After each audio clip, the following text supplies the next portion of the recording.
Ndo nishani ya mioto ya kambi itakapoelezewa. Tutaanza na huyu aliyetengeneza hapo. Karibu. Utatueleza umetengenezaje na function yake ni nini na utaonyesha inafanyikaje. Utawasha. Sasa sifiwe. Amen. Huu moto unaitwa Starfire. Moto wa nyota. Kulingana na kuni zilivyopangiliwa unaweza kaona ni kama nyota. Huu moto unatumika kupasha joto, yani kupa mwili joto. Pia unaweza ukatumika katika mafiga. Huu unafaa sana kwenye mafiga, maana ukitumia kuni zinasaidia katika kupikia pia. Huu moto unawashwa hivi. Kimoja tu kiwa.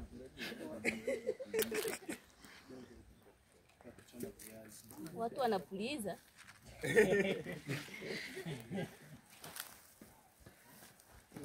Viazi sasa. Viazi viko wapi? Wale wenye vile vitu vyetu viko wapi? Viazi sasa. Mlete viazi hapa tupike. Viazi chapu kidogo.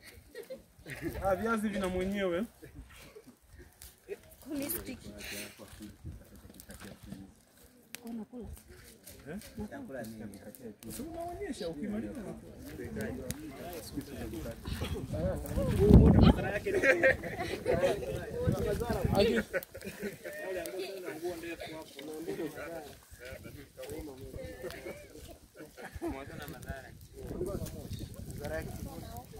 mna ukimbia moto, si unajua mko kwenye masuala ya vijana. Sio kala moto moshi unakusumbua.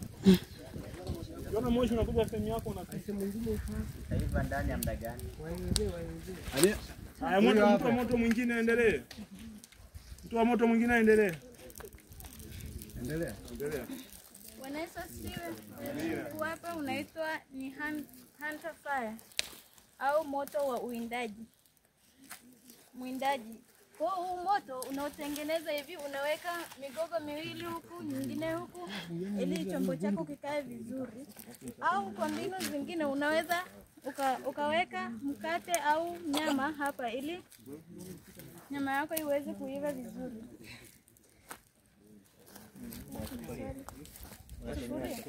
Sufuria. Kwa mfano kama unatumia sufuria, maana yake unaweka magogo makubwa.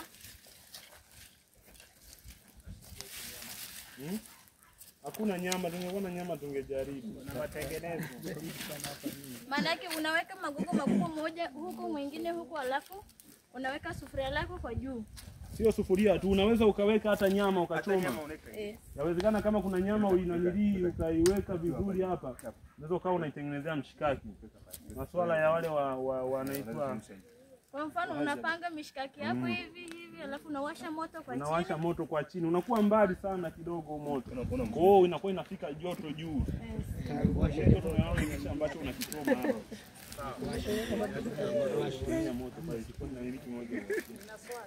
Una swali? Karibu. Ulizo. Kiwasha moto hapo, hizo nguzo haziwezi kuungua. Haya, mwenye nani jaribu kujibu swali.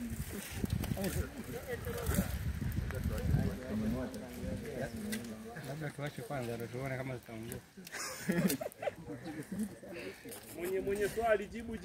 Amesema hizi nguzo zetu ukiwa unafanya mambo yako hazitaungua zikaisha tukadondosha. Hapana, haiwezekani kwa sababu moto ukitengeneza mkaa, maana yake ndio unaanza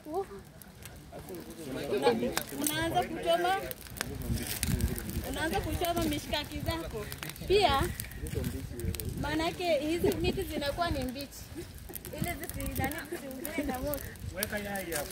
Unaweza ndio ukawa unachomea sasa hapo juu. Hapo utumie yai. Hawezi ukachoma yai. Ndio unachoma kitu kama mkate au na nyama polini, wana matengenezo hawatahusika. Ila sisi wengine tunachoma hapa. Ndio wakina Daniel Mishe. Kuna given. Wewe sanga huwa umuhusu. Sanga umuhusu. Moto karibu moto mwingine.